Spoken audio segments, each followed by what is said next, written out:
I'm talking about a fangame again after Has it really been 2 years? And it's this one finally. I know that these are not my most popular videos, but hey, I like the fan aspect of Touhou. It's why I started this channel in the first place. I wanted to talk about Touhou fanworks really, particularly video games, since I feel like they often get silent compared to other stuff. And I still went into it, just, you know, I found out I also have plenty to say about official stuff, so now we have that as well. But okay, I'm no scholar by any means, I don't want you to get the wrong impression here, but I have been around, and to me for a while there's been 3 big Touhou fanworks, you know, the ones everyone likes to harp on about. One is Yoremu, previously known as Susanaremu, and that was pretty good. I already talked about it on a different location if you wanna check that out. Second is today's topic. We have Conceal the Conclusion. Again, a fangame this time, and not just any kind of fangame, but one that's actually a shooting game like the actual Touhou titles. Oh, was that? Oh, you wanna know what the third one is? Well, let's just say it's one that I'm holding on to for now. I don't think I'm quite ready to tackle that one just yet. So, Conceal the Conclusion is a 2006 fangame made by Damag in Damekofu, an engine geared towards making Touhou-style shooting games. It apparently later received a standalone release in 2011, but I'm gonna be honest, I could not find a single thing on it, other than, yeah, it exists. I don't know if there's any significant differences with the first, I only played the original script, which is available for free by the way, and that's also the one everyone has played to my knowledge, so that's what I'll be looking at in this video. It's actually the second of Damex's works. The first one was The Alternative Age a year prior in 2005, but nonetheless it's still a very old fangame. The last time I covered something this ancient was Touhou Soccer, which you should play by the way because it's awesome, and it's one that enjoyed quite some popularity in the earlier days of the fandom, particularly the western side. I mean, of course that's really most of the context I have for these things, and even today I still occasionally see some talk about it. And not like there weren't even earlier fangames out there, but considering how ambitious it seemed, I wouldn't be surprised if this is one that inspired people to work on their own projects, you know, really start building on this, at the time, pretty deserted landscape, especially when it comes to Damekofu, since I believe this and The Alternative Age were some of the earliest examples of entire games made with the engine. Me personally, never played it until now. Yeah, this happens a lot. If you need to know anything about me, it's that it's actually really difficult to recommend me something, not because I'm picky or not interested, but because it's not up to me when my brain will decide to finally check it out. But yeah, I remember hearing about it in a very positive light actually, hailed as one of the best fangames out there, in particular because of its story. So imagine my surprise when more recently I see the complete opposite, like no, actually this is really bad. And that doesn't seem right. Sure, people use plenty hyperbole when talking about their favorite things, but I was under the impression that it was at least decent. So what the hell, I said, I'm gonna check what's going on myself. And well, you know what, let's just take it from the top. The game parts from the simple premise that Reimu has gone missing, and now Marisa is out looking for her whereabouts, and as such, she is the only playable character you get. It's odd to see a Touhou game take this approach, you know, since other protagonists are there not only to give you different gameplay options, but also a different viewpoint on the whole incident going on. Conceal the Conclusion, however, does things the hard way. First of all, to make up for the lack of characters, Marisa herself has a whopping 4 shot types, which I think is more than anyone's had in any Touhou game. And instead of them offering only different dialogue options, each shot type puts you on a completely different route, with different locales to visit and different bosses to defeat, based on all the games from this classic era. The SDM from Embodiment of Scarlet Devil, Ayente's Residence from Imperishable Night, the various newcomers in Phantasmagoria Flower View, and PC98 just kinda gets a few characters bunched together. This one feels a little bit shoehorned in, but whatever, it works, and Mima's here, so fine by me. Well, this is only for the first 3 stages anyways, and if you're wondering where Perfect Cherry Blossom fits in all of this, the latter half that's shared between our routes is basically that. But in any case, it's something that I already really liked about this game. Actually, it's something that I've been wanting to see in an official Touhou game for a long time now. Not necessarily done with existing characters, but you know, some sort of variance depending on your choices. Outside of Phantasmagoria games, that is, I guess. I know they do that kinda, but I don't like Phantasmagoria games, it's my video, they don't count. So again, no matter the route, whoever Marisa attacks to will point her to the same end location, Hakugyokuro in Gensokyo's netherworld, because as Yukari explains, well, Reimu is actually dead. Okay, maybe not like dead, but mostly dead. Rather, that's what Marisa assumes she's saying anyways. If Yukari is known for anything, it's not speaking clearly, and she doesn't believe a word of it, of course. Yuyuko tries to pull the same stunt next, but ends up admitting that she's still got some time left. Until Gensokyo disappears, because as it turns out, Gensokyo here is a world existing in Reimu's dreams. Also wanna point out real quick that apparently everyone was aware of this except Marisa, somehow, and they were just playing along for one last good old Tamako scrap. I like that the game acknowledges that the barrier to the netherworld was never fixed. That's a detail you don't see referenced often. After facing the MILFs again, which is admittedly pretty cool, the fact that there was something between these two is also another detail that seems forgotten nowadays, but we finally encounter Reimu and she's white. She's here to confirm everything that's been set up until now, basically acting like your typical godlike being in front of Marisa while at it. Yes, Gensokyo is a world created by her mind, and for reasons yet unclear, it's disappearing along with everyone inside it. You know, this is a pretty good final boss, I will say, if we are judging it for what the game is trying to do here. Reimu will use spell cards based on all the final bosses from the other games, ending with Suika's and gathering everyone together for one last attack. It's all actually a really cool sequence. It's when you defeat her that she finally chooses to attack with her own power in a last desperate struggle. Very reminiscent of the end of Imperishable Night, a gauntlet of continuous spell cards you must survive without getting hit or bombing. And I swear that every fangame does something like this with their final bosses, and admittedly it does go hard as fuck. Sadly I couldn't get too far into it in any of my runs because I'm bad at video games, but regardless, the game considers it a clear and we get to the ending. Oh boy. So this game alternates between two endings upon clear, and they basically lead into one another as one continuous story. The gist of it is that Reimu is actually just a girl in the real world who was in a deep coma, during which she dreamed up this world of Gensokyo and all its inhabitants. Marisa was also bedridden next to her, and it's implied that they actually didn't know each other prior to all this, also I guess they were just having a shared dream or something. Point is, they are the only survivors of this whole ordeal, you know, being real living people, and both remember their time in Gensokyo and probably go on to become besties while lamenting the loss of everyone else. And okay, this is where I become the Joker. Where do I even start with this? Well, I guess first I can say that this incarnation of Reimu is really off. And there's other characters I didn't like that much too, particularly Alice, but with them I just have very minor complaints and most can be chalked up to being products of their time. But Reimu is a central character to this plot, so yeah, it's gonna be really noticeable. If you know me, then you know that I'm someone who's very tolerant, maybe to a fault, of fan characterizations and such things. Honestly, most of the time I don't really care what you do with a character in your work, but occasionally I will come across one that strays so far away in such an uninteresting way that it just completely loses me in the process. Conceal the Conclusion turns Reimu into this nihilistic and outright arrogant godlike figure that just fucking gives up at a moment's notice, like she's going all Kefka Palazzo on your ass. Reimu, the protector of Gensokyo, the one who will do everything in her power to realize the best outcome for everyone. Possibly one of the most nuanced and best written characters in the entire series, and more is why it irks me so much that she gets reduced to this. We are under so many layers of she would not do that I just can't let it slide this time. And while it does work in the context of this game, sure, the other problem is the story is just not very good. It's the coma plot, it was all just a dream ending. What if Ash had an accident and was in a coma and all the Pokemon adventures he had were in his mind? It's very common to find this in fandom, and there's a few reasons why it's pretty much universally disliked by anyone who's been in it for more than 2 seconds. It's boring. It's a cop-out. It's there to hopefully give you this shock, right? This would that be fucked up or what? Without actually saying anything. It's trying to be deep and mature in the most shallow and childish way possible, often ignoring everything the original series is trying to say with its setting and world. Especially with Touhou, where even by 2006, the year this fangame released, the idea of Gensokyo was already taking shape. You could see what Sun was doing with this fantastical land isolated from the rest of the world, the relationship between humans and yokai, the importance of belief. There's many places to go off from. But now actually none of that matters because it's not real. LOL, pranked. No! Now of course it's not real. It's written by this dude after downing 5 liters of alcohol. I know that. Why are you making a point of that? But that's not where it ends actually, because in true fangame fashion there's both an extra and Phantasm stage to go through. So apparently Suika managed to cling to bits and pieces of Gensokyo and using her gathering powers has begun rebuilding it, trying to keep it as close to the original as she can. And this time it's not a dream but an actual real world that can stand on its own, and both Marisa and Reimu can visit it whenever they want. Great, happy end for everyone. No, but okay, you're telling me that you had all that stuff before be your main story, a sad tale about how Gensokyo is coming to an end and how the only 2 survivors have to cope with that, only to now completely invalidate all of that and go back on your word for your extra stage epilogue thing by saying, nah, it's fine actually, we can just do it again, don't worry. What the fuck is this game?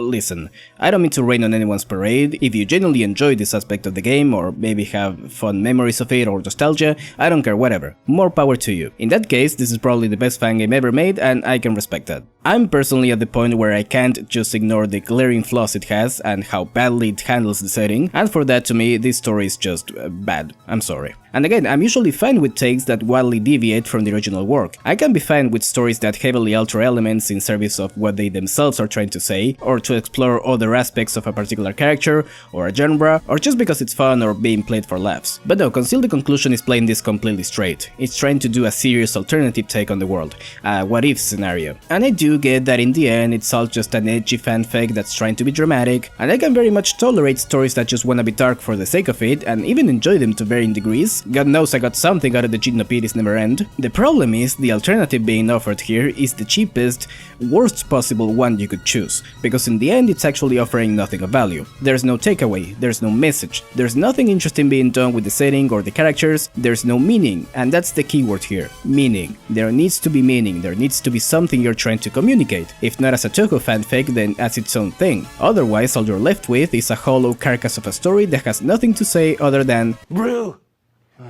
Gotcha, scared you. Scared you. I guess it's supposed to be sad because Gensokyo's gone along with everyone in it, except it's not because it's established that it was never real to begin with, so who cares? But also, psych, it's back anyway, so it doesn't even matter, make up your mind.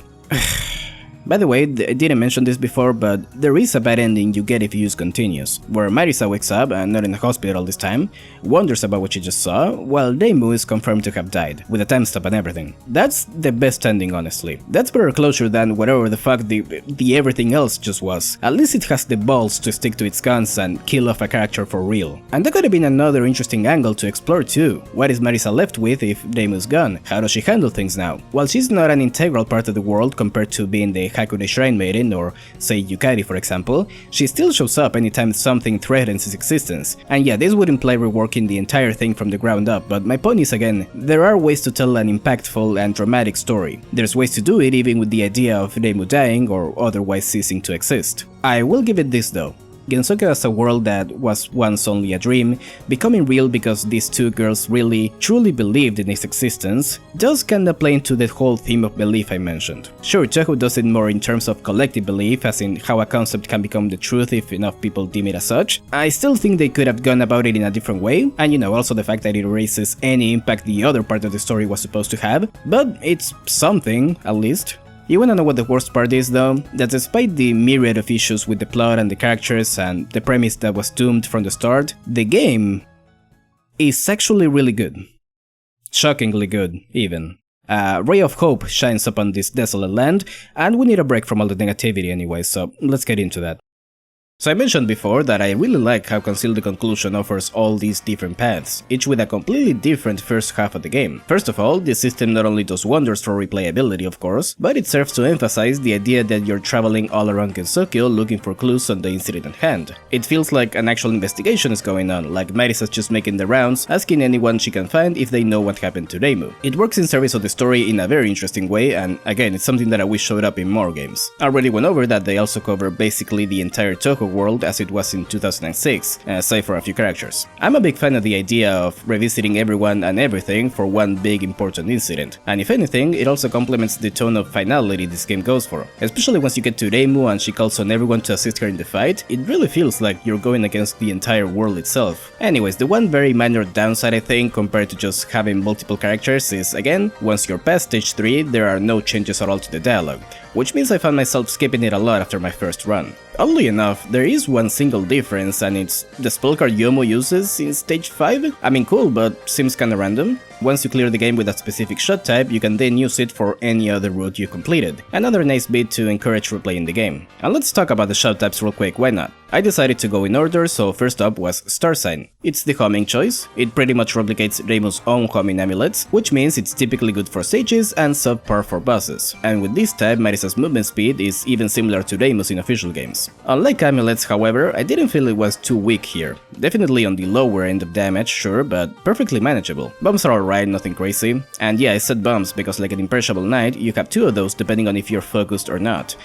which means most of the time I ended up using the focused one, since that's, typically in situations where you bomb, you're gonna be holding down that shift key. Anyways, Meteorite is essentially the same as Ramus Fantasy Seal, clears bullets, does good damage, can target multiple enemies, it gets the job done. The unfocused Supernova though, while definitely unique, it didn't seem to do much for me, so I guess it's a good thing I didn't use it often. Light Sign is a white shot that covers the whole screen. Again, amazing for stages, but suffers during bosses since only like a third of your shots are gonna be hitting. You could shotgun, I guess, but 1, I'm not very good at that, and 2, it's unreliable, not all spell cards really allow for that strategy. Honestly, I never really got white shots. Most of the challenge for me doesn't really come for the stages, but you know, the bosses, and shots that excel at those can pretty much always handle stages just fine, so yeah, it's just not for me. Bombs are also pretty bad. Earth Light Ray shoots a row of lasers that go by extremely quickly and do very little damage. The focused version, Satellite Ray, shoots them in multiple directions, doing a bit more damage if they hit a target, but often covering less ground actually, so it's arguably worse. And to top it all off, Marisa's really slow with this one. Slower than the previous type and almost comparable to Reimu's defensive type back in Story of Eastern Wonderland. Just why? The last two are Marisa's classic shot taps, and this includes giving her back her signature speed. Magic Sign is the forward matching missiles. In this case it's similar to how it was in Perfect Cherry Blossom, though the focus shot spreads for some reason. I don't think it did that in that game. Helps a little with coverage, I guess. Despite that, as usual, it's one of Marisa's stronger options, and probably the strongest one here. Both versions of the bomb are pretty much on par. Stardust Reverie covers a wide area and comes out pretty fast, while Milky Way is pretty much the same but slower and narrower. Love Sign, of course, is lasers. They feel a little weaker than in other games to me, but their main gimmick of penetrating enemies is still very much in effect. Not much else to say really. The bombs are probably the best in the game. Non-directional laser covers the whole screen and does decent damage. A Master Spark? Sure is something, alright. It's as good as always, insane amounts of damage, lasts for a while, and well, goes without saying that nothing's gonna be left after you use it. As for the game itself, well, it's your standard Touhou fare, very in line with the early titles obviously. Danmaku tends to feel a little bit weird coming from Sun's games, but I found this one to be surprisingly polished, especially for its time. I had no trouble jumping into it, and the difficulty, on normal at least, was pretty balanced all throughout. A smooth core from beginning to end, with no real sudden spikes in the middle like Touhou games tend to do. Maybe stage 5 caught me a little by surprise the first time around, but on subsequent runs I had little trouble with it, you know, besides what you expect that late into the game. And while not by much, the PFB path actually I found to be the most difficult, in the sense that it's very easy to make dumb mistakes, especially with Aya and her very fast attacks, or maybe it's just me again, I don't know. Extra lives are also pretty generous here. You can get them by collecting point items like in all the classic games, and you can get up to 4 of them this way, plus the 2 from stages 3 and 5. Apparently it was supposed to be 6, but there's literally just not enough point items in the game. Oops. It's a little weird though, I gotta say, seeing like final boss characters show up in early stages. I imagine that's how people felt with Yuyuko's appearance in 10 Desires back then. But even weirder is that some of them don't use their own themes. Like for Emilia, Unknown was her place. That's Flanders' theme, obviously. Also, I swear I heard this exact arranged somewhere else and I can't remember what it was right now. Yuyuko also gets Yomu's theme, the one with a very long title. I'm not sure why that was the case. I would have loved to hear a rendition of Border Alive. Mima's probably the most baffling. As you may know, she has 2 different themes to her name, 3 if you wanna count Angel's Legend from Highly Responsive to Prayers, and yet they still went with the Legend of Kage here, a theme that's completely unrelated to her. It's a good piece, don't get me wrong, but huh? Unique decisions aside, music is another thing people bring up about this game, and yeah, all the arrangements are pretty good. I happen to be a big fan of this, like old school techno style most of them go for, and it even includes some tracks from the Hifu CDs, which is always nice to see, or I mean here, there's some bangers in there. Eastern Wind, Retrospective Kyoto, Immortal Smoke, just to name a few that stood out to me. The AOE song in particular I really liked, probably my favorite overall. It mixes in some Necro Fantasy too, and the end result feels very good to my ears. From that same stage, Evening Star Night Falls was chosen for Yukari's theme, and what's interesting about this one is that if you listen to the arrangement of the same theme present in Antinomia Common Flowers, a game released about 10 years after Conceal the Conclusion by the way, they share some similarities to say the least. I invite you to do the comparison yourself. Of course, there's G-Free and 2 versions of G-Free, and these are the ones people typically talk about. I mean, the original song already goes pretty damn hard, and these arranges only take it up a notch, or 2, especially considering the context where they play. The regular arrange for the final boss, and a more intense version for the last spell section. It's an excellent pick overall. Now you might be thinking that since these are the same characters from the games, there's bound to be some repeated spell cards, and while that is true, those are actually the minority. Most spell cards in this game are actually original, and while some can be a little on the basic side, for the most part they are more than competent and even a bit out there with certain quirks that you'd only find in a fan game. One of my favorites is this one from Yu-Gi-Oh! With the bullets gently swaying from left to right like cherry petals falling. It's very eye-catching and fun to get through, and I just love all the little details around them too. The cards orbiting the bosses, something that only shows up in classic Touhou games and is often forgotten for that reason. Sakuya's knives doing a little spin when she stops time, the sprites of the characters activating a spell card, and I only noticed this one when looking back at the footage, but the spell card names get a little icon next to them, depending on which of the original games its user belongs to. It's something they still put in even though it's very hard to see in-game. Can I just say honestly how lovely the sprite work in this fan game is, by the way? It's very detailed and crispy, dare I say even better than in official Touhou games, and the animations are all very smooth and dynamic. It's comparable to Iruka's work in the recent Unfinished Dream of a Living Ghost to me. The only bad thing really is that it contrasts so much with the sidebar, which in turn looks really hastily made, and for some reason it doesn't even display all the info. Part of it is down here in this little pop-up. Why? Is it some limitation of the engine? Did they want to have something in the corner because Touhou games do that? I'm not really sure. Portraits for the characters also look really nice, and just looking at the art you can tell this was made in 2006. That style is unmistakable. It's all really charming. Did have some flickering issues though whenever they first appear in any dialogue section. Also, this happened when I tried to alt-tab once. I didn't mention I had to do some troubleshooting just to get this running, by the way. It actually has the same problem as COSD, where it runs too well, let's say. But that's very much because I'm running this on a modern PC. I've had my run-ins with old software in the past, I'm not gonna hold it against it. Got a little sidetracked there, but anyways, this game draws pretty heavily from Imperishable Night. And I guess that makes sense, it was the latest game of this kind at the time, and the most complete feature-wise, even to this day I would say. I already mentioned the two bumps before, but the main gimmick here is these Hakure items. And this is in essence the same as time in that game, though instead of having a timer throughout the entire run, this timer is only present for the final boss, and if you fail to defeat Reimu within that limit, or continue for that matter, you just skip straight to the bad ending. The timer increases depending on the amount of Hakure items you have by then, but honestly it seems to be pretty generous even if you're low, and you can just perpetually increase the timer during the fight if you keep collecting items. Aside from that, there is also a little gauge you can fill up to launch a yin-yang orb that converts bullets into more Hakure items. I didn't use it very much, mostly because I just forgot it was there most of the time, but while you can angle it and everything, it's pretty underwhelming honestly. Doesn't help that it has no feedback of any kind. The projectile itself isn't even the thing that deletes the bullets, it's the explosion it does on impact, so you need to hit something to even make use of it. Also the gauge is kinda hard to see in-game. I think it would have been better if it was part of the UI somewhere else, and also bigger. Anyways, it's only really useful for scoring I guess, or if you don't wanna miss on those last spells. Yeah, getting a determined amount of Hakure items on a stage allows you to challenge a boss's last spell. Again, like an Imperishable Night, it's a bonus spell card that's typically pretty challenging and you have only one shot at it without bombs. Beating it awards a sizable bonus to your score, but if you fail nothing really happens and the game continues as usual. Of course, the game has your usual features like stage and spell practice, even last words that have special requirements to unlock. And while that is something I'm not particularly interested in doing, there is some annoying stuff about them. Every time you retry you go through a loading screen, albeit a very short one, but still is enough to kinda break the flow of things. Not to mention that the cursor is automatically placed on the no option, so you are very likely to just select that by accident, at which point you get put back to the script selection screen from Damekofu, and you gotta go all the way back just to continue your business. And of course, this is also the case if you just want to switch spell cards. And they are not labeled either, so you just gotta guess what is what here. As I mentioned earlier, there is an extra stage, though you need to 1cc every shot instead of just the one to unlock it. It is pretty fun though, incredibly fast paced and has some really intricate spell cards as extra stages tend to do. Speaking of, one of them is called Ship Phantom's Ladle. This was years before Undefined Fantastic Object, of course. The Phantasm stage, on the other hand, yeah, I didn't get this one. I appreciate the offer, but no thanks, I wanna get this video finished by this year.